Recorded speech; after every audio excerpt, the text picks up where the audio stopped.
Pour ne rater aucune de nos vidéos, n'oubliez pas de vous abonner et d'activer la cloche. La plupart des gens s'en foutent de sa loi en Afrique ou en Asie, on n'entend même pas parler. C'est un discours qui a été alimenté, qui s'auto-alimente de lui-même, qui a commencé à l'extrême droite, qui a gagné la droite, qui a gagné la Macronie, puis maintenant, voilà, qui a gagné une partie de la gauche avec Valls à l'époque. Et voilà, c'est un discours qui s'auto-alimente comme ça. Vous pouvez créer tous les murs que vous voulez, il y aura quand même de l'immigration.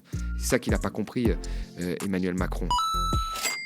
Bonjour tout le monde, je suis ravie de vous retrouver pour le dernier Instant Porcher de 2023. L'Instant Porcher, c'est un petit moment qu'on se prend entre nous avec Thomas pour analyser, décrypter et avoir les clés pour comprendre ce qu'il se passe autour de nous.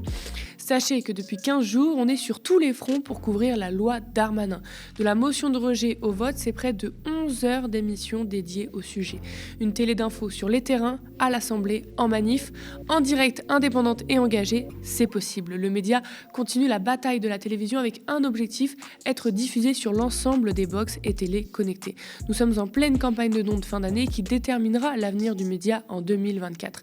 Tout est entre vos mains, vous, notre public, nos abonnés, nos sociétaires. Vous avez jusqu'au 31 décembre pour nous faire des dons défiscalisés à hauteur de 66%. Vous pouvez aussi vous abonner à partir de 5 € par mois ou faire un don défiscalisé mensualisé. Il n'y a qu'avec votre aide que nous pourrons mettre les deux pieds dans la télévision et concurrencer les grandes chaînes d'infos tout en continuant à investir sur le terrain Internet. Rejoignez cette grande aventure et soutenez la première coopérative médiatique de France sur le petit écran. Bonjour Thomas. Bonjour Lisa. Alors avec toi aujourd'hui au programme, cette loi Darmanin qui finit dans les mains de l'extrême droite, c'est parti.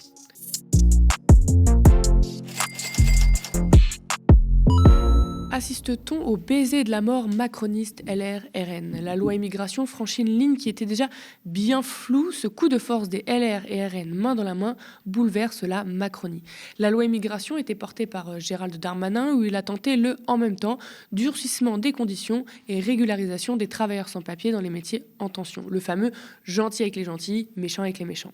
Pas assez dur pour la droite qui l'a fortement durci au Sénat. Raciste pour la gauche. Résultat, la motion de rejet portée par EELV a été votée le 11 décembre. Après cette grosse défaite pour Darmanin, l'exécutif a tout fait pour sauver sa loi. Alors, durant la commission mixte paritaire, censée se mettre d'accord sur un texte commun entre l'Assemblée et le Sénat pour le soumettre à nouveau au vote, la majorité se retrouvait bien relative. Elle a dû donc trouver des compromis, si ce n'est se compromettre avec les Républicains au programme quand même bien poreux avec celui de Marine Le Pen. Résultat, des mesures supprimées en commission des lois par les macronistes sont finalement retenues dans le texte de la CMP. Certaines viennent tout droit du programme de Jean-Marie Le Pen. Les plus marquantes sont la préférence nationale pour les aides sociales, c'est-à-dire qu'un étranger en situation régulière devra attendre 5 ans de résidence ou 30 mois d'activité professionnelle pour toucher des prestations sociales ou allocations. Les quotas migratoires annuels, le délit de séjour irrégulier, la fin du droit du sol automatique et restriction de ce droit s'il y a une peine de prison supérieure à 6 mois, d'échéance de nationalité pour les binationaux ayant commis un meurtre sur les forces de l'ordre et les étudiants auront leur titre de séjour qui sera conditionné à une caution au caractère sérieux des études, sans parler de la promesse d'Elisabeth Borne de rediscuter de l'aide médicale d'État en janvier 2024. L'opposition de gauche ou encore les associations dénoncent une brèche ouverte et un cap dangereux franchi avec les expressions d'échéance de nationalité et préférence nationale. La majorité, elle, se divise. Le ministre de la Santé, Aurélien Rousseau, a démissionné, d'autres menacent de faire de même. 27 députés du groupe de la majorité ont voté contre la loi mardi dernier et 32 se sont abstenus. Thomas, c'est quoi là la philosophie sur le texte loi immigration ? La philosophie, elle est très claire, c'est de mettre des barrières à l'entrée, de rajouter des difficultés aux étrangers qui sont en dehors de l'Union européenne. Parce que c'est cela qu'on vise. Ceux qui sont dans l'Union européenne, il n'y a pas de souci. C'est un tiers des immigrés, mais il n'y a pas de problème. Là, on vise ceux qui sont en dehors. Et quand on regarde ceux qui sont en dehors, majoritairement, ce sont des gens africains. Donc, il y a une volonté de leur rendre la vie plus difficile. Il ne faut pas être dupe. C'est-à-dire que les gens vont quand même travailler. Mais ils vont travailler dans des situations beaucoup plus difficiles. C'est ça la réalité. Vous savez, aujourd'hui, un Marocain qui va faire 5 ans d'études d'économie en France, il ne va pas pouvoir être prof d'économie. Il ne va pas pouvoir être prof d'économie au lycée. Il n'a pas le droit. Alors que, je ne sais pas moi, un Suédois ou un Grec qui font leurs études dans leur propre pays et qui ne parlent pas français, eux, ils ont le droit de passer le concours. Vous voyez ? Et donc, qu'est-ce qui va se passer ? Le Marocain, il ne va pas se dire « je rentre chez moi ». Non, il va prendre un poste, mais en vacataire, et il va enseigner, mais en vacataire. Donc, il aura un statut précarisé. La loi renforce ça, un statut précarisé, mais il va quand même travailler. Et c'est pareil à l'hôpital et c'est pareil partout. Donc la philosophie, c'est de rendre beaucoup plus difficile la vie des étrangers hors Union européenne. Les Républicains qui ont fortement durci la loi, main dans la main avec le RN, je disais, argumentent que les étrangers privilégient la France pour sa générosité en matière de prestations sociales, sans parler du fameux appel d'air. Je cite, on va regarder un petit magnéto. Ce que nous avons posé, notamment en matière de prestations sociales différenciées, va mettre un terme à l'appel d'air migratoire qui faisait de notre pays le modèle social le plus généreux d'Europe et qui faisait donc de la France la destination privilégiée pour les migrants. Emmanuel Macron, lui, invité sur C'est à vous mercredi soir, parle d'un texte comme d'un bouclier qui nous manquait, que nous ne connaissons pas de submersion, mais qu'il y a bien un problème migratoire. Je le cite, « Il faut mieux intégrer par la langue, l'apprentissage et le travail et lutter contre les flux ». Thomas, c'est quoi l'état de l'immigration en France aujourd'hui par rapport à ses voisins? Est-ce qu'il y a vraiment un problème avec l'immigration, comme tout le monde tend à le dire, même jusqu'à Emmanuel Macron? Il y a une vraie déconnexion entre le langage et les mots employés et les chiffres et les statistiques. Quand moi j'entends par exemple M. Larcher qui vous dit l'immigration est hors de contrôle. D'accord, ok, regardons les chiffres alors. On regarde le sol migratoire. Le sol migratoire, c'est ceux qui rentrent, ceux qui partent. Le sol migratoire, il augmente légèrement ces dernières années. Il augmente légèrement. C'est pas une augmentation exponentielle. On peut pas dire que c'est hors de contrôle. Quand on regarde le taux d'immigration, c'est-à-dire le flux entrant sur la population totale, c'est 0,3%. 0,3%. Vous voyez, quand on compare avec nos voisins l'accueil que l'on fait des étrangers en prenant en compte notre population totale, on accueille 2 fois moins d'étrangers que l'Allemagne et que l'Autriche, 3 fois moins que la Suède, qui n'ont pas les mêmes modèles sociaux que nous. Donc il faut arrêter, c'est un mythe. Cette idée en fait que les gens veulent aller chez nous plutôt qu'ailleurs parce qu'on a un modèle social, c'est une bêtise. Le fait qu'il y aurait une submersion, qu'on serait envahi par des étrangers, par une migration hors de contrôle, c'est faux. Mais ces thèses, elles sont là, elles sont présentes dans l'esprit des gens depuis longtemps. Il y avait un auteur qui s'appelait Stephen Smith, un essayiste, un journaliste, qui avait écrit un livre à succès qui s'appelait « La ruée vers l'Europe », où vous expliquez qu'en 2050, 25% de la population européenne sera africaine. Alors, il s'était essayé aux données. Il s'est fait tout de suite allumer par M. Errand, qui lui est professeur au Collège de France et qui est un spécialiste des migrations. Et en fait, ces calculs étaient complètement biaisés. Ils ne prenaient pas en compte que les principales migrations se font souvent dans des pays voisins. On arrivait à des chiffres complètement différents avec les calculs de M. Errand. Et bien, ce livre, qui reprenait les thèses du choc des civilisations, a été salué par Macron à l'époque. Et il a reçu le prix géopolitique des mains de notre ministre des Affaires étrangères. Vous voyez, alors qu'il n'avait aucun fondement. Donc ça fait longtemps qu'il y a quand même des relents comme ça. Et puis là, ils trouvent leur place dans une loi. Mais ça date pas d'hier. Ça date pas d'hier. Je veux dire, ça fait longtemps que l'on met des barrières à l'entrée aux étrangers dans notre pays. Autre idée qu'on entend de la Macronie jusqu'au RN, et je cite le président, « J'assume totalement de dire que nos compatriotes attendaient cette loi ». Thomas, est-ce que c'est ce dont ont besoin les Français en ce moment? Et moi, je dirais, c'est le problème d'un sentiment en fait que tout est limité. Et c'est là-dessus que se greffent les questions d'immigration. C'est-à-dire que quand vous avez des revenus qui augmentent trop peu, quand vous n'avez pas de place suffisante en crèche ou que vous attendez trop longtemps pour avoir un logement social, c'est très simple de greffer l'idée de dire que, écoutez, s'il y avait moins d'immigrés, vous auriez plus facilement une place en crèche et plus facilement un logement. C'est de l'austérité que naissent les problèmes liés à l'immigration dans la tête des gens, je parle. Parce que, par exemple, l'Italie, c'est un pays où il y a très peu d'immigrés, moins qu'en France, beaucoup moins. Et pourtant, les partis d'extrême droite gagnent toujours. Mais c'est un des pays aussi qui a vécu les plus grosses cures d'austérité. Vous voyez ? Donc, partout où il y a de l'austérité, il y a tout de suite un coupable. Et le coupable, c'est l'immigré. Donc, il faut faire attention à ça. Mais chaque fois qu'il y a eu des hausses de chômage énormes, après la crise 2008, 1,5 million de chômeurs quelques années après, est-ce que c'est à cause de l'immigration ? Non. Est-ce que c'est à cause de l'immigration qu'on a retiré de l'argent aux collectivités locales ? Non. Donc il faut faire très attention. Donc oui, il y a des vases communicants, moi je pense, entre une économie libérale, austéritaire et la montée d'idées xénophobes. On le disait dans cette loi, ce qui a énormément choqué, c'est la préférence nationale pour des prestations sociales. C'est une mesure que portait le FN de Jean-Marie Le Pen à l'époque. Un étranger en situation régulière devra attendre 5 ans de résidence ou 30 mois d'activité professionnelle. Entre ça et les propos d'Éric Ciotti, est-ce que notre modèle social, c'est vraiment une pompe aspirante? Non, c'est pas une pompe aspirante. Il faut bien comprendre qu'il y a un emploi sur 5 qui est interdit aux étrangers en France. Un emploi sur 5. Ça ne veut pas dire que les gens ne font pas l'emploi, c'est-à-dire qu'ils n'ont pas le statut. Profs, médecins, 17% de médecins à l'hôpital, médecins hospitaliers qui sont des étrangers. Donc ils soignent, mais ils n'ont pas le statut de médecin. On les met en interne ou en vacataire à vie, et pareil pour les professeurs, par exemple. Donc ça, vous voyez déjà, ça c'est en place déjà, avant cette loi immigration. Ensuite, il y a eu par exemple le RMI. Le RMI, à l'époque, quand vous étiez étranger, il fallait 3 ans pour le toucher. Quand on est passé au RSA, on est passé à 5 ans. Pareil, le minimum vieillesse, au début, c'était au bout d'1 an. Puis après, ça a été au bout de 6 ans. Puis maintenant, c'est au bout de 10 ans. Puis là, on a rajouté les APL, etc.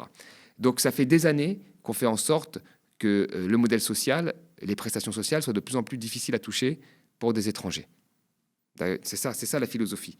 C'est ça la philosophie de base. Et on se rend compte, en fait, que chaque fois qu'on a fait ça, est-ce qu'il y a eu un impact sur l'immigration? Non. Et d'ailleurs, même quand on voit des aides spécifiques aux étrangers, comme les aides médicales d'État, c'est pour les étrangers en situation irrégulière, c'est pour qu'ils se soignent. Au bout de 5 ans, sur le territoire, il y en avait 35% qui ne la demandent toujours pas. Il faut être complètement fou pour penser que quelqu'un connaît le modèle social français, alors que les Français eux-mêmes ne le connaissent pas très bien. Parce qu'il y en a un tiers qui ne demande pas le RSA. C'est une fausse excuse, ça. Et d'ailleurs, les flux migratoires se dirigent aussi vers des pays qui n'ont pas le même modèle social que nous. Ce que recherchent les gens, c'est une activité économique, pour ceux qui migrent à cause de l'économie, ou d'autres à cause des guerres, une situation bien meilleure que dans leur pays. Mais il faut avoir en tête que les pays qui accueillent le plus d'étrangers sont aujourd'hui les pays pauvres, les pays limitrophes. Ça a été le Liban à un moment, le Tchad à un moment. Et puis après, c'est aussi des petits pays qui ont besoin d'immigration pour faire tourner leur économie, comme le Qatar, les Émirats arabes unis, où il y a 70% d'immigration. Les pays riches et vieux comme nous, c'est assez faible. Bruno Le Maire, dans ces mesures, il ne voit pas une préférence nationale, mais de la justice, on le rappelle. Donc, cette préférence nationale pour les aides sociales, c'est pour des étrangers en situation régulière, donc soit qui travaillent ou pas, mais qui cotisent, qui paient la TVA, donc des impôts, etc. Donc, la mesure justice, je me permets de la remettre un peu en question. Mais l'idée derrière ça, c'est que l'immigration, en fait, coûterait cher aux finances publiques. C'est un peu ce qu'on essaye d'opposer et de mettre en concurrence. Toi, qu'est-ce que tu en penses, Thomas, par rapport à ça? En fait, il y a 2 grosses études qui sont sorties. Une de l'OCDE et une autre. Sur les 2 grosses études qui sont sorties, en fait, on se rend compte que c'est quasiment neutre. Et il y en a une qui la voit un petit peu déficitaire. Alors, ça dépend des périodes, bien sûr. Parce que quand vous êtes dans une période de crise, une période de faible croissance comme nous, les premiers qui sont licenciés en général, sauf dans des secteurs particuliers, ce sont les étrangers. Mais quand on regarde sur des périodes un peu plus longues, on se rend compte en fait que c'est quasiment neutre. C'est-à-dire que l'OCDE dit que c'est excédentaire, l'autre étude dit que c'est légèrement déficitaire, mais sur l'épaisseur du trait. Donc globalement, quand on compile les 2 études, c'est quasiment neutre. Ça dépend beaucoup des aléas conjoncturels. Donc on ne peut pas dire que ce soit qu'on jette de l'argent par les fenêtres pour aider les étrangers, et c'est ça qui fait qu'ils viennent. C'est faux de dire ça. C'est faux, et les faits montrent complètement l'inverse. C'est un discours qui a été alimenté, qui s'auto-alimente de lui-même, qui a commencé à l'extrême droite, qui a gagné la droite, qui a gagné la Macronie, puis maintenant, voilà, qui a gagné une partie de la gauche avec Valls à l'époque. Et voilà, c'est un discours qui s'auto-alimente comme ça. Mais nous avons je veux dire, même quand on prend l'immigration sans papier, quand on la prend en global, on l'estime entre 600 000 et 800 000, donc vous voyez, c'est des fourchettes larges, c'est 1% de la population. C'est 1%. Dans tout ce débat, il y a quelque chose qu'on oublie, c'est les causes de l'immigration. Est-ce que toi, tu peux nous en parler? Mais les causes de l'immigration, elles sont multiples. Déjà, quand on regarde sur les titres de séjour que l'on donne, vous avez un tiers qui sont des étudiants. Parce que vous savez, c'est très marrant, parce qu'il y a une telle haine en fait de l'immigré que tous les textes qu'il y a eu, parce qu'il y en a au moins une quarantaine de textes, chaque fois, essaie de trouver des astuces pour faire des clés de bras, mais au final, on se rend compte que au fond, le but, c'est de rendre la vie plus difficile aux immigrés. Par exemple, pendant très longtemps, on nous a parlé, oui, on n'a pas la bonne immigration. Il faut une immigration qualifiée. Il ne faut pas une immigration non qualifiée. L'exemple de la Silicon Valley, où tu as tous les grands entrepreneurs du monde qui se dirigent. On se rend compte aujourd'hui que la loi, elle va porter atteinte à des gens très qualifiés. Par exemple, aux doctorants. 40% des doctorants sont étrangers. Là, on leur met une réglementation supplémentaire. Vous voyez, les médecins, 17%, c'est des bacs plus 5. Donc, en fait, l'idée, c'est pas ça. L'idée, c'est d'embêter les immigrés. C'est ça l'idée de base.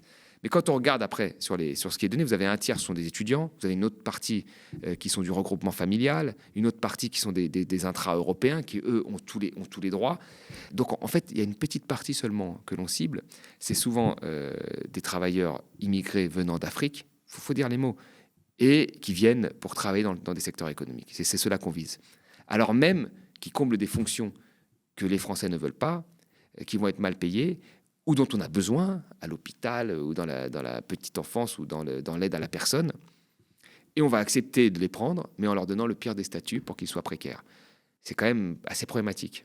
Donc le vrai truc, il est là. En fait, c'est une loi, il n'y a pas d'autre mot, qui est raciste. Il faut le dire, c'est une loi qui est raciste. Elle n'a aucune justification économique, elle n'aura aucun impact économique, elle n'a aucune justification économique. Macroéconomiquement, ça ne changera rien. Elle va juste rendre la vie plus dure aux immigrés qui vont continuer à travailler. Donc c'est une loi raciste. J'arrête pas de le dire, on l'a dit sur un épisode précédent, si vous voulez en savoir plus, allez le voir, mais quand on réfléchit autour des causes de l'immigration, il y a aussi le fait qu'on ne s'interroge jamais pourquoi les pays dont viennent les personnes minoritaires, tu viens de le dire, sont pauvres. Et donc, pour ça, la France n'y est pas pour rien. Et nous-mêmes, on envoie nos fameux immigrés pétroliers, etc., qui appauvrissent ces pays-là. Et donc, il y a quand même un pan de l'histoire qu'on oublie à chaque fois qu'on parle des causes de l'immigration. Il y a une immigration qui vient d'Europe, mais qui, elle, n'est pas concernée, plutôt du Portugal. Mais l'autre immigration, c'est l'Algérie, c'est le Maroc, et c'est lié à notre histoire coloniale. Et c'est lié à notre histoire coloniale dans un premier temps, et puis aussi au désordre du commerce international, qui font que, quand vous êtes aux États-Unis, ils ont une immigration majoritairement d'Amérique du Sud. Alors, bien sûr, il y a la proximité, mais il y a aussi le fait que l'organisation du commerce est de telle sorte que cette organisation-là profite plutôt aux pays du Nord qu'aux pays du Sud. Et donc, économiquement, il y a une partie de la population qui, n'ayant pas d'avenir, émigre vers des terres où il y a plus de croissance. Vous regardez en Europe, puisque là, l'immigration européenne n'est pas concernée par ce texte. Vous regardez en Europe, les pays où il y a eu le plus d'émigration, c'est les pays qui ont eu les plus grosses cures d'austérité, donc l'activité la plus faible, notamment la Grèce. En Grèce, 500 000 Grecs ont émigré vers un autre pays d'Europe pour y trouver des emplois. Et ils l'ont fait à contre-cœur. Et en Afrique, c'est pareil. Alors bien sûr, les dirigeants africains ont leur responsabilité à prendre là-dessus. C'est-à-dire que souvent, ils acceptent de travailler avec des entreprises françaises parce que ça leur profite. Et ils ont une responsabilité là-dessus.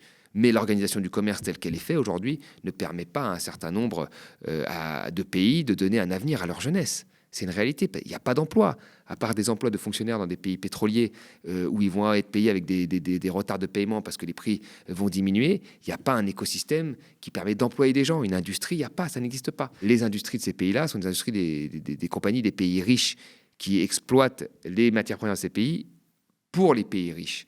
Donc ça crée effectivement des migrations. Si l'économie fonctionnait bien dans ces pays, si le commerce était beaucoup plus équitable, entre guillemets, qui ne serait pas inégal comme il est fait aujourd'hui, il y aurait beaucoup moins de migration parce que personne ne change de pays par plaisir. Personne. Il y a une petite partie, ce qu'on va appeler les expatriés, c'est-à-dire qui, pour des raisons de carrière, vont le faire. Mais la grande majorité des migrations, elle se fait sous contrainte, soit de géopolitique, soit de guerre, de famine, etc., ou pour des raisons économiques, le fait de trouver un emploi et pour pouvoir subvenir à ses besoins. Justement, on parle beaucoup des immigrés comme d'un groupe sans humanité, sans aller leur donner la parole. Donc nous, c'est ce qu'on a fait. On est allé leur tendre le micro. On est allé voir des travailleurs sans papier qui luttent depuis des années, qui sont en grève, etc. Parce qu'ils travaillent, ils cotisent, mais ils ne se font pas régulariser. Et donc, ils n'ont droit à aucun droit. Donc, je vous laisse regarder. Parce qu'aujourd'hui, les immigrants, on est devenus les boucs émissaires des politiciens qui nous instrumentalisent. Voilà. Donc, nous, on dit on en a marre d'instrumentalisation. On en a marre de la répression des droite, extrême droite. Donc nous, on est là, on travaille, on cotise, on paye des impôts, mais on n'a aucun droit. Si les gens d'extrême droite disent, nous on est là pour profiter de la système, c'est faux, c'est le système qui est en train de profiter de nous. Parce que 85% des sans-papiers travaillent, ils cotisent, mais ils n'ont aucun droit. Il y a des sans-papiers qui n'ont même pas droit à la carte vitale pour pouvoir se soigner. Ce reportage est très bon, mais ils ont raison. Il n'y aura pas de Jeux Olympiques sans travailleurs immigrés. L'hôtellerie, la restauration, le bâtiment ne fonctionneraient plus, même les hôpitaux et une partie des écoles. Il faut dire la vérité, c'est une réalité. Donc on ne peut pas faire comme si tout ça n'existait pas. Et c'est un peu nous les assistés parce qu'ils cotisent pour nous, du coup, sans aucun droit. Emmanuel Macron, toujours sur France 5, a dit que cette mesure pourrait décourager des immigrés de venir s'installer en France. En plus du pacte européen, on aura l'occasion d'en reparler, mais il y a un pacte européen pour durcir aussi les conditions d'immigration en Europe. Du coup, par rapport à tout ce qu'on vient de dire, ça ne tient plus du tout, cet argument. Non, c'est faux. En fait, l'immigration...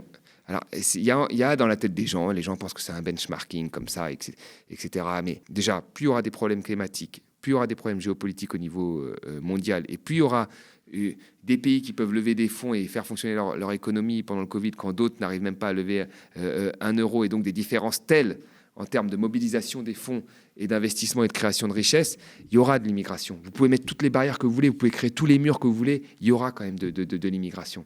C'est ça qu'il n'a pas compris, Emmanuel Macron. Donc c'est pas parce qu'il a fait sa loi, la plupart des gens s'en foutent de sa loi en Afrique ou en Asie, on n'entend même pas parler. Alors lui, il fait ça pour des raisons politiques, pour satisfaire une partie de l'électorat, en pensant que l'électorat pense ça. Mais quand on regarde les études, c'est plus compliqué que ça. Vous savez, la plupart des gens, ils pensent que l'immigration est 3 à 4 fois plus élevée que ce qu'elle est réellement. Parce qu'ils confondent immigrés avec enfants d'immigrés de 2e, 3e génération qui sont français, qui sont nés en France. C'est ça le problème. La France, elle change de visage, elle va changer de visage. Elle a eu une histoire, il va y avoir plusieurs des gens d'origine africaine, asiatique, etc., mais qui seront nés en France, qui seront parfaitement français. Il faut que les gens l'intègrent dans leur tête, il faut qu'ils l'intègrent bien. C'est ça, en fait.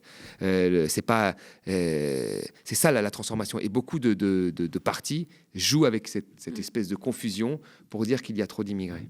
Alors évidemment, dans cette séquence, qui tente de tirer la couverture sur lui ? Eh ben, le RN, évidemment. Pendant la négociation du texte à l'issue du vote, les députés d'extrême droite parlaient tous de victoire idéologique. On peut tout de même se réjouir d'une avancée idéologique, d'une victoire même idéologique du Rassemblement national, puisque est inscrit maintenant dans cette loi la priorité nationale, c'est-à-dire l'avantage donné aux Français par rapport aux étrangers présents sur notre territoire dans l'accès à un certain nombre de prestations sociales qui sont aujourd'hui soumises pour les étrangers à des conditions certes pas assez sévères à notre goût, mais sur le principe, je crois que c'est une grande victoire idéologique de notre mouvement. Les députés de la majorité, l'exécutif, Macron, Borne, Darmanin, réfutent complètement cette idée. Moi je vois Madame Le Pen, qui désormais est, je crois, contorsionniste de métier. Les 2 sénateurs RN, faites votre travail de journaliste, les 2 sénateurs RN ont voté contre le texte du Sénat. Ils ont voté contre. Le texte d'aujourd'hui, il est beaucoup moins dur que le texte du Sénat, puisque sur 15 articles, il y a eu soit des suppressions, soit des modifications de la part du Sénat. Et il y a toujours la mesure de régularisation. Donc Madame Le Pen, elle court comme le coq de Chantecler, essaie de faire croire qu'elle fait lever le soleil. Mais Madame Le Pen, elle court, et elle n'arrive pas à justifier son revirement. Elle va donc voter, et peut-être qu'il faudra le noter, pour des mesures de régularisation des sans-papiers. Bon, même si certains arguments tombent à plat, la régularisation des travailleurs sans-papiers, dont Darmanin vante tant comme une mesure progressiste, eh ben, la droite l'a durcie et ce sera au cas par cas, décidé par le préfet pour certains métiers dans une durée donnée. Le ministre dit aussi que le texte est passé sans les voix du RN en les rejetant, mais si les 88 députés Rassemblement national avaient voté contre le texte, eh ben, la loi ne passait pas. Thomas, t'en penses quoi, toi ? Est-ce qu'on a fait sauter une digue très dangereuse, selon toi ? On la sentait venir, la digue, quand même. On savait que ça allait sauter depuis longtemps. En fait, si on regarde depuis très longtemps, on fait en sorte avec toutes ces lois immigration qui sont discutées, de rendre la vie des immigrés beaucoup plus difficile. Mais là, on a été plus loin. Oui, on a été beaucoup plus loin. Moi, je suis pas surpris. Vous savez, quand vous avez un gouvernement qui impose une réforme des retraites alors que les gens n'en veulent pas, qui réforme l'assurance chômage, qui n'a pas vraiment de solution pour augmenter les salaires en pleine inflation, il faut trouver un responsable. Et donc, c'est l'immigration, voilà. Il fait exactement comme Salvini ou Meloni en Italie. Voilà, il fait exactement ça. Donc, comme il ne peut rien vraiment faire pour changer la vie des Français, il trouve un responsable. Voilà. Et il va taper fort sur ce responsable. Finalement, la droite, elle va très facilement dans les bras du Front National pour gagner quelques voix. Et Emmanuel Macron, le centre aussi. Et je pense qu'une partie aussi de la gauche a plongé là-dedans.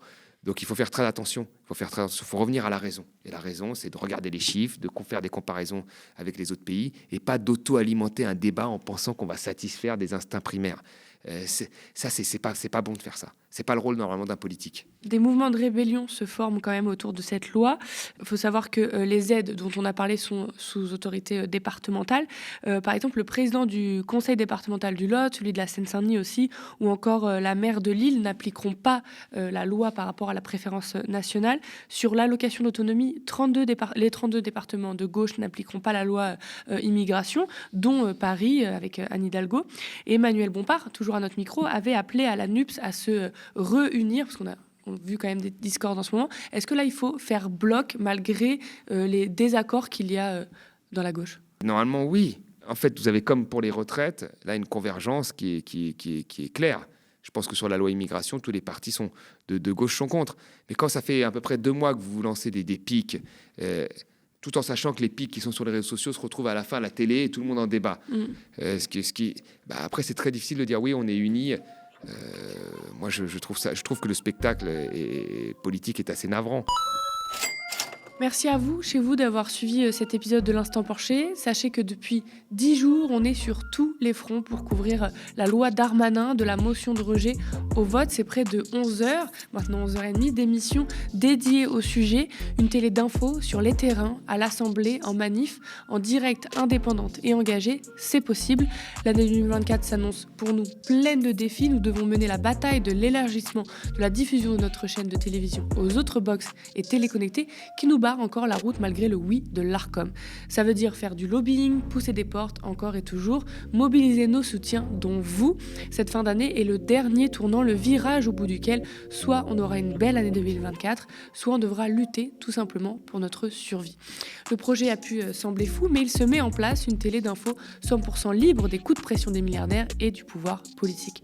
Tout est entre vos mains, vous, notre public, nos abonnés, nos sociétaires. Vous avez encore quelques petits jours jusqu'au 31 décembre pour nous faire des dons défiscalisés à 66% pour celles et ceux qui paient l'impôt sur le revenu.